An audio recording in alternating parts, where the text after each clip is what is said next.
Hello, I'm Dima and welcome to my integrator channel. So this is the first video in a series with working and trying to play with AI with JavaScript.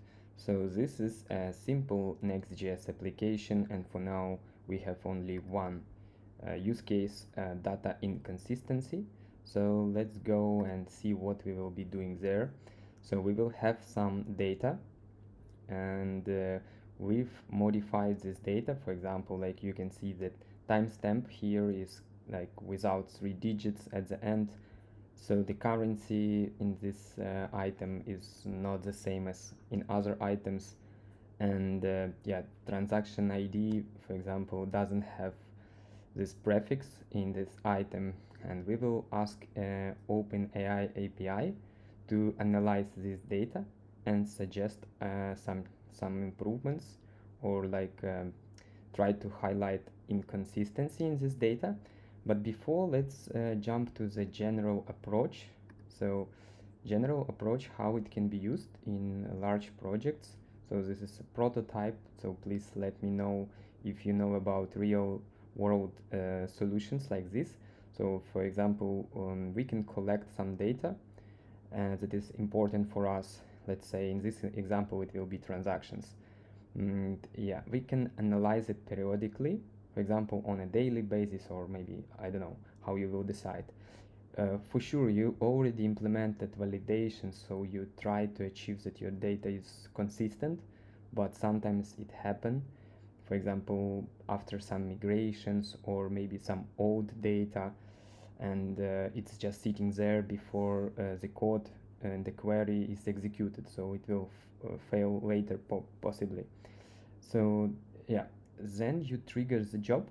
In our case it will be just a click of the button, but it can be some periodic task that will go and analyze our data with the AI. And this can be an API call, maybe cron job. For example, you can configure a reto workflow, like a no-code solution that will trigger a call or some job, so they can also integrate OpenAI. And then you should have some kind of configuration service for you will see some results, and then you would like to modify them to, for example, say, okay, I'm interested in this item, but I don't want to spend my time checking the, let's say, transaction amount. So you should periodically observe and improve the configuration for a set of your data. And maybe you need to execute in chunks, because yeah, I think they have limitation how much data you can share with yeah, chatbot and like with their API. And yeah, focus on important data. So for example, you might see some, in our example it will be the transaction amount. So let's say I'm not interested in checking why some transaction have higher amount than another. And after all, you would technically want to send some notification to your team. If nothing strange with the data, just ignore it. So let's try it in action. I'm clicking Analyze Data button, and it sends an API call to the backend. First, anomaly is timestamp. So it can see that I modified the timestamp appears to be in seconds, whereas other timestamps are in milliseconds. So this is a good catch. So the second one, transaction ID, currency. So it can see that currency in the list is not the same, as it's different from other. And yeah, we only catched 2 items. And then, as I've mentioned here, we can configure it. So I already implemented it, but let's see how we can modify it. So yeah, I will show the code. And so this is the request to the OpenAI, and I asked it to uh, put ID as a reference. For some reason it still use UUID. And I asked to convert data into OL and LI, so like formatted.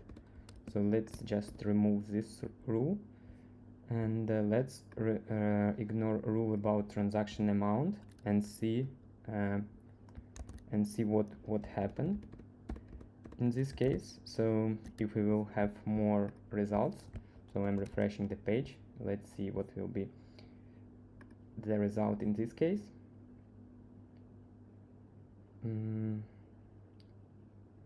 So you can see it takes some time analyzing my data. Yeah, here it is. Wow. So now you can see that it is just it's not formatted well, but let's try to read it. The potential anomalies, the transaction amount, so you see, is in GBP, while all other transactions are in USD. So this is a good catch. This could indicate the currency. Yeah. Second transaction, timestamp. Yeah, good catch. Third, amount increment. The amount show the consistent upward trend, which might be expected in a normal context. So yeah, it looks interesting. However, the increment from this value to this value is larger than the increments between other. So yeah, if this information makes sense to you, you can save it and not filter it out. The transaction ID for this transaction is in USD.